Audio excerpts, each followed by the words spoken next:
דיציפלינה, אנחנו חוזרים קצת יותר קרוב אל ההרצאה הראשונה, אל סוציולוגיה ואנתרופולוגיה. הוא מתעניין בעיקר בשאלות שקשורות לציונות הדתית העכשווית, ואנחנו נשמע ממך, ויש לך 20 דקות. Good afternoon, everyone. Thank you all for inviting me. I tend to stutter a bit, so especially in front of such a esteemed audience. So just bear with me. I'll be talking today about the Samson Saga within Israeli Religious Zionist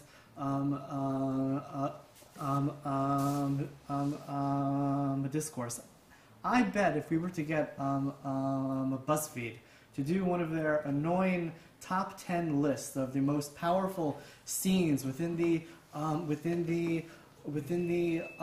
Bible, I'm sure Samson standing there between two pillars, ready to topple the hall, would get at least number 5, right? At least number 5, perhaps number 2, right? Specifically, Samson's prayer, Lord, remember me and strengthen me so I may take revenge upon the Philistines for my 2 eyes, is such an evocative scene. And Samson's story has influenced our literature, art, and ultimately our politics from John Milton to Regina Schachtr. And this is also true for religious Zionists within Israel, where the image of Samson and the themes of the story take on distinctly political connotations. In these few minutes, I'd like to explore how different contemporary groups of Israeli religious Zionists read and relate to the biblical tales of Samson. I will argue that interpretations of the Samson Saga are used as a medium through which contemporary religious Zionists within Israel debate the meanings of political sovereignty, violence, and personal ethics. More broadly, I will try to demonstrate what anthropologists tend to miss when they fail to take careful note of how sacred texts are read and interpreted within social contexts. As many of you, I'm sure, are well aware, Samson's final call for vengeance has become quite a popular song at religious Zionist weddings.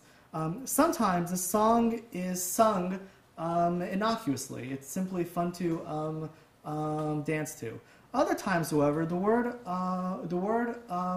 plishtim is amended to read Palestine or Palestine. And here the song is most certainly linked to specific violent ideas. Several months after the infamous murders in Duma that took the lives of a toddler and most of his immediate family, the Israel Security Agency released a video of what appeared to be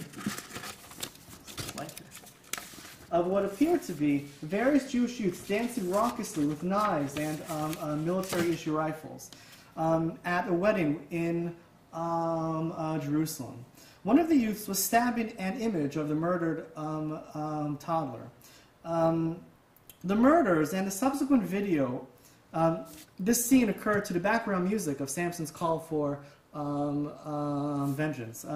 The murders and the subsequent video opened up a brief yet powerful textual and religious debate among the religious Zionists within Israel about the nature and the ethics of Jewish political sovereignty. For religious Zionists within Israel, political independence provides the context for a specific kind of textual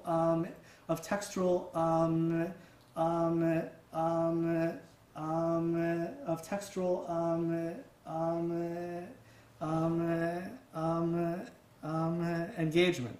Here, particular political and moral dilemmas find unique expression through biblical narratives and their varied interpretations. Now, of course, this wasn't always the case. Orthodox Judaism has long viewed a proficiency in the Talmudic text to be the essence of rabbinic scholarship. And in many contemporary rabbinic settings, the majority of time is spent on Talmudic study rather than on the biblical texts. Religious Zionism within Israel, however, not only devote more time to biblical study, but have developed unique methodological techniques of textual interpretation, and some borrow heavily from critical academic scholarship. As some of you may be familiar, one important technique stresses a kind of humanization of the biblical characters that directly identifies their moral or spiritual flaws. Another method stresses a basic familiarity with the plot and the themes of a text before turning to the many medieval and a modern rabbinic commentaries. While these techniques are certainly controversial among the more pietistic religious Zionists, there is a certain broad consensus for their educational usefulness that spans the political spectrum. As they work to reclaim the land, religious Zionists draw out political and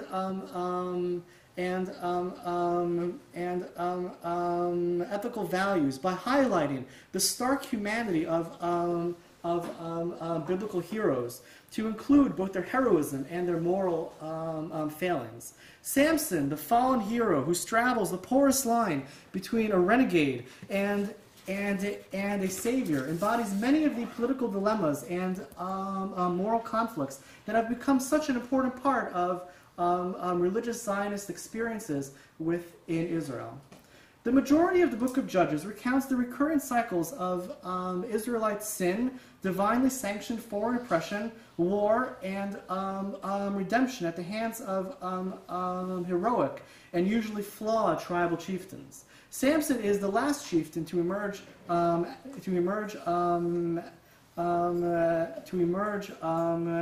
of this cycle, and his narrative is the longest within the book. Most religious Zionist educational institutions see the primary theme of Judges to be these repeating cycles of oppression, repentance, and redemption that lead the people of Israel towards a relationship with God that is unfettered by the centralized rule of a monarch.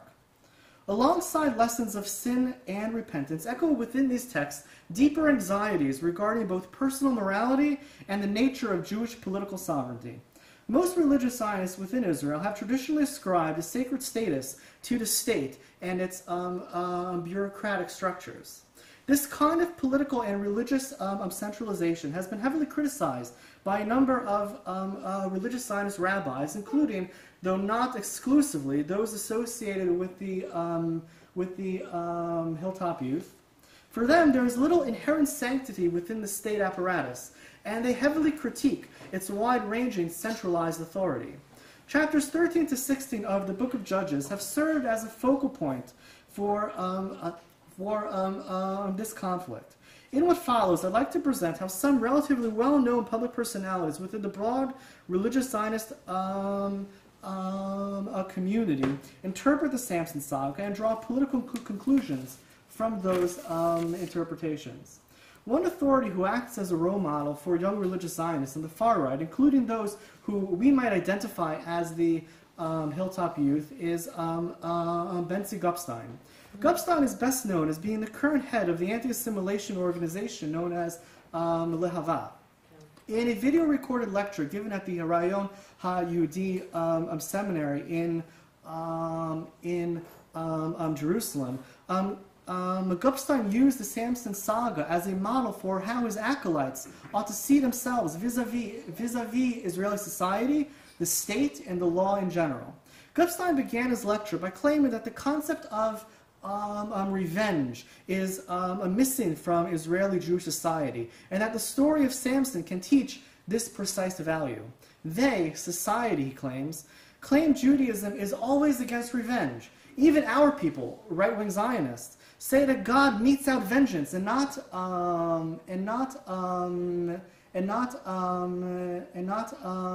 individuals. Therefore, I want to study Samson. For Gupstein, the character of Samson is a model for a type of individual vengeance that ought to guide Jewish reactions to contemporary conflicts. He reaches this conclusion by adopting the method of eye-level textual analysis. We don't relate to people, to biblical characters, he claims, as if they were in the heavens, who don't sin and don't do anything. From these people, we have to learn both their mistakes and their good characteristics. That's why the Bible records everything. Books about well-known rabbis don't include negative things. They don't include sin. Yet the Bible doesn't hide people's sins. Gupstein's reasoning concerning the humanity and the flawed characteristics of a biblical protagonist echoes some of the arguments made by Rabbi Yoel Ben Nun. Ben Nun was a leader of the Gush Emunim settlement movement, though he fell out of favor with his settler colleagues, friends, and neighbors when he publicly condemned rabbis who he felt cast a blind eye to the violent rhetoric leading up to the assassination of Yitzchak Rabin in 1995. A little over a decade later, he publicly supported the left-of-center political party Kadima, whose platform called for unilateral disengagement from portions of the West Bank. Ben Nun uses the fallibility of biblical characters in the context of comparative religions to stake a claim to the authenticity of the biblical text. Our Torah specifically is unique among all the religions he wrote, in that it doesn't have such sacred figures. This is one of the most recognizable differences between a true Torah given by God and all the other religions. The close similarities between these two figures in their approach to biblical characters and texts underscore some of the complicated relationships that are produced when politics, piety, and textualism come together. For his part, Ben Nun also responded to the current popularity of Samson's call for vengeance. In a brief article published in an online newspaper, Ben Nun links Samson's political failures to contemporary Israeli statehood. Samson didn't establish an independent state, he wrote, nor did he free the land from the Philistines. The meaning of his vengeance is destruction and defeat. In lieu of this reading, he goes on to ask rhetorically, who are these ignorant teachers who are instructing their fanatical students to dance and admire Samson's revenge? In a second article published online in the Israeli website 929, Ben Nun notes how lust led to Samson's downfall. And for Ben Nun, this ought to serve as a warning against the unbridled passions that can be found simmering just beneath the surface among some religious Zionist youth. I've heard young men, he wrote, yeshiva students, singing and dancing to Samson's last prayer, asking for one vengeance for both eyes. I don't understand how they can be happy over Samson's downfall, simply because he killed more Philistines in death than he did in his life. Don't they understand the magnitude of his failure? We should instead see them dancing and studying the words of the Mishnah, the words against sexual appetite that can bring down even the greatest of individuals. The Samson option is not our vengeance, but rather it is national independence and freedom and the building of the state. For his part, Gupstein uses the Samson Saga to promote individual actions of vengeance, and seems to overlook the ravenous temptations that are part and parcel of the Samson Saga. A second well-known rabbinic authority who acts as a role model for the right-wing youth who look up to the figure of Samson is Rabbi Yitzchak Ginsburg. Yitzchak Ginsburg is a rabbi who is loosely associated with the Chabad Lubavitch movement and is head of the religious seminary in the settlement of Yitzhar. In contrast to Gupstein's textualist approach, Ginsburg turns to Jewish mysticism and to pop psychology to analyze the saga. For Ginsburg, Samson's cry for vengeance emerges not out of the logical recesses of his mind, but out of the depths of his soul. Ginsburg links this intuitive cry for God's salvation to the natural instincts of what he terms the simple Jew, as represented by Samson's tribe of Dan. The simple and healthy people of the tribe of Dan, he said, know with a natural instinct what is good, right, and fair, without any overly wise complications. In doing so, they help the wise and the ones with their heads in the clouds to return to a sense of normality and sanity. For Ginsburg, that which is good, right, and fair implicitly refers to the reactions of his youthful followers to what they see as Palestinian provocations. There are also political implications that are unmistakably connected to these theological and psychological interpretations of a biblical text. The article ends with the following comment. Although the kingship is given to the tribe of Judah, he wrote, together with them stands the tribe of Dan, that tends to judge directly with simplicity.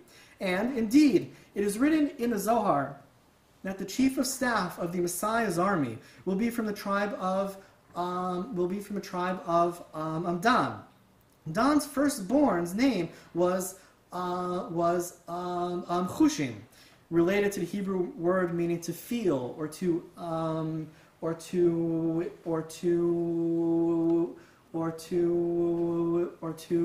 intuit. The same letters as the Mashiach, the Messiah, which is interesting. The tribe of Dan stands alongside Judah and complicates their bureaucratic authority with direct and emotional reactions to political stimuli. Here, the rational, bureaucratic, and perhaps even redemptive authority of the state rests in uncomfortable tension with the emotional, instinctive, and healthier reactions of the simple Jew. Chaim Navon, a rabbi in Modi'in, who seems to be popular among a certain class of young, educated, and liberal-minded religious Zionists, took up this tension between state bureaucracy and instinctive emotional responses. Navon expressed a strong discomfort concerning the saga's moral impact on the contemporary lives of religious Zionist youth, stating, Samson in great measure is the hero of the hilltop youth. Many young people enthusiastically applaud Samson's last words. Like Ben Nun, he too takes note of Samson's violence alongside his indecent sexual proclivities with Philistine women. Samson's path of revenge leads to spiritual shallowness and to a distortion of morality, he wrote. Navon notes how the period of the judges as recounted within the Bible does not end well. And indeed, in chapter 8 of the following book of Samuel, the people of Israel seek to transform their independent tribal structure into a centralized monarchy. Navon sees the Samson Saga as the beginning of this disenchantment, with the institution of the judge and a subsequent structural transformation from tribal to state monarchy. Finally, Navon relates Samson's moral failures to the contemporary political challenges facing Israel. Samson did save Israel, though he did so through sin and through personal revenge. When we are looking for a guide for how to conduct a national struggle, I wouldn't turn specifically to Samson for a moral model. Navon juxtaposes personal revenge as expressed within the Bible to the contemporary national struggle. In his view, the biblical narrative of personal revenge is as morally corrupt as it is ineffective. Undergirding these differing opinions regarding violence is an argument over the nature of Jewish sovereignty within a nation state.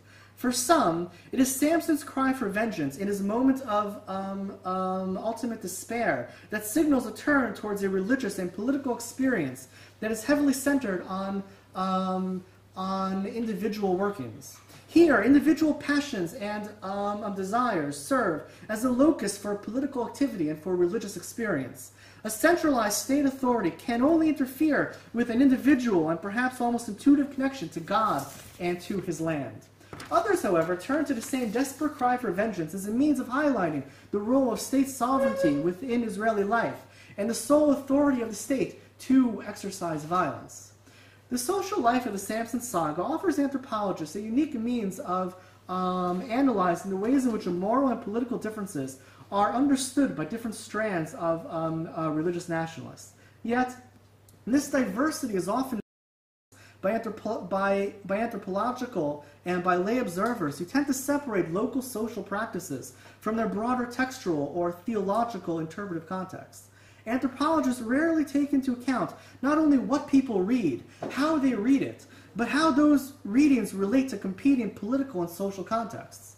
As a result, a central medium through which religious nationalists engage with one another is lost to anthropological eyesight.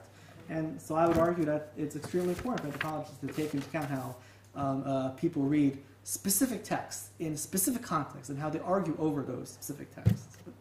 Thank you very much. We have a few minutes for questions, answers, remarks. I believe you can take them also in Hebrew. Okay. אז עברית, אנגלית, בבקשה. יש לי שאלות, אבל גופשטיין לא אליו. אני רק, אתה דיברת על איזשהו שיר? כן. מאוד ידוע, אני לא מכירה אותו. זכרני נא וחזקני נא. איזה שיר? בטח, זכרני נא וחזקני נא, אך הפעם הזה האלוהים. לא, אוקיי. רק הפעם הזה. תסתכלי ביוטיוב, בקלות יענה לך. אוקיי, חשבתי שאולי זה משהו שאני כן מכירה. תחמץ משהו. אוי, אוי, אוי. זה מהקומה העליונה של עזרת בבקשה, חנוך. בדקתי בוויקיפדיה, מתי השיר הזה הולחן. כן. לא ידעתי. וההשערה שלי מעצמי לא הייתה נכונה. הוא הולחן ב-93. In the 1990s, yeah, by Dov Shoren. שנה לפני זה יצא ספר מסות, עיון מאוד חשוב של שולמית הר אבן, שנקרא עיוורים בעזה. We blind in Gaza. עיוור בליינד. בליינד. עיוורים בו"ב, כן. כן. Not Hebrew. Yes. אבל ברור שזה קשור לתורה. בואו נקשיב לחנוך, כן. שהיא השתמשה במודל של שמשון באופן מאוד מאוד ביקורתי. אוקיי. עכשיו היה פולמוס גדול, כי סביב הפולמוס של אינטלקטואלים, על הספר הזה, על הדימוי הזה, בתור דימוי של הישראלים בעזה שהם בעצם עיוורים לכל. אני סקרן כאילו על המקום שאתה דיברת על היפוך המשמעות, כיצד משתמשים בדימוי שהוא לא הולם, אני סקרן על ההתפתחות הזאת של הדימוי ההפוך. כי קצת נראית לי כקונטרה, כהתנגדות לדימוי הנורא של העיוורים בעזה. יש שם הרבה מאמרים והרבה ספרים שנכתבו בעקבות הספר של שולמית הר אבן. על הדימוי הזה של שמשון, רק העיוור ולא תודה, חנוך. Any comment, any thoughts about it? No, I didn't know about that book. I have to take into account. All of the people who I mentioned here who relate the story of Samson to a positive look on revenge, at some point within their lectures always said that an Arab from Gaza. A later part in his lecture, Ben Gupstein says that mentions like he went and killed an Arab from Gaza, but he didn't say anything. So if you go out to do something, don't say anything, right? So that turns like a textual interpretation into a practical guide for how to do certain actions, which is. But what's interesting is that Gupstein, how Gupstein gets there, how he gets to that that reading is the same method used by other rabbis, far more liberal, right? And they're both using the same method, but coming to very drastic, different political conclusions. So with your book, yeah, there's like this whole, like this one biblical story brings up this whole debate, this political, religious, experiential debate that spans like centuries or millennia. The same debate within the Bible between a centralized state authority and anarchy we're still having today, right? We haven't really solved the question, but Samson is one way in which we have that debate. And anthropologists miss this because we don't read texts. אם אני קורא נכון את ההערה של חנוך, אתה דיברת על קריאה של טקסטים בתוך קונטקסט, ושאנתרופולוגים מפסידים הרבה כשהם לא מבינים בתוך מה הם קוראים. ומה שנדמה לי חנוך מציע לך הוא קונטקסט ציוני חילוני, במקרה של לפיד זה קונטקסט מצד שמאל חילוני, שמכניס את שמשון כדמות אקטואלית. זאת דוגמה שלילית של שמשון בהקשר הזה, אם לחשוב על שואלי שמשון במלחמת השחרור. זאת אומרת, לוקחים יחידת עילית, כן, של הצבא העברי המתהווה, וקוראים לה שואלי שמשון. זאת כמובן ראייה... סליחה? כולל אורי אבנר. כן, כן, בדיוק. שכתב על זה אחר כך את הספר שלו, כן? וקוראים לה שואלי שמשון, זאת ראייה מאוד חיובית. זאת אומרת, הדיון על שמשון כדמות נוכחת היום לא מתחיל בציונות הדתית, הוא מתחיל בהקשר הזה בציונות החילונית, והמאבק שאתה עושה מעטף. הספר בידיעה של ז'בוטינסקי. נכון, והספר, נכון, תודה על התוספת. קודם כל, לפני כל הדברים האלה, הספר, יצירת הספרות החשובה ביותר של ז'בוטינסקי, כן, על שמשון. אז כל זה מכניס את הדיון שלך לקונטקסט מאוד מאוד מעניין. And this discourse isn't just a Jewish discourse. John Milton, with his famous Samson Agonistes, the Reformation of the English Church. That's like Samson. Samson be the mill. As well. יופי, תודה רבה. אני רק אומר מילה אחת על הכנס הזה, ובזכות המילים האחרונות שלך, נחמיה, יצאנו מההקשר היהודי. אנחנו בכנס של מדע הדתות.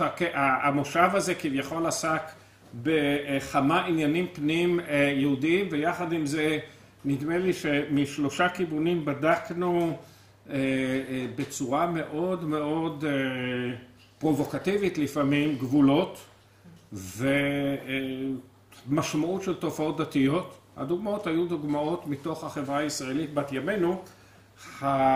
המשמעויות של הדברים גם למחקר של דת משווה ולשאלות הדתיות הגדולות של העולם שלנו, וגם למעשה ובסופו של דבר את כל האגודה הזאת לחקר הדתות הקימו מתוך אמונה שתלמוד מוביל לידי מעשה, גם לשאלות של המעשה שאנחנו נקראים לשאול, נדמה לי שתרמנו הרבה. ואני חוזר לשאלה של אמנון שפירא, שהוא שאל את עינת, כן, כמה זווית הראייה האישית שלך השפיעה על המחקר, ואני רוצה לשאול את שלושת החוקרים, ושאלה רטורית, את אותה שאלה עצמה, אותך בוודאי, כמה זווית הראייה המאוד מאוד אישית של כל אחד ואחת מכם משפיעה על האופן שבו אתם מביאים בפנינו את הדברים היפים האלה. לנו נשאר רק להודות לכם. תודה רבה. על זה אחראי, הוא אחראי, אני לא אחראי על איפה. החלק הכי חשוב זה כעת, יש קפה וכיבוד ואוכל. 5:30 למטה. שש וחצי? כן. ובאולם למטה תהיה הרצאתו של יהושע וכולי. בקומה התחתונה, קומת הכניסה, אולם... לפני שנאכל ונשתה.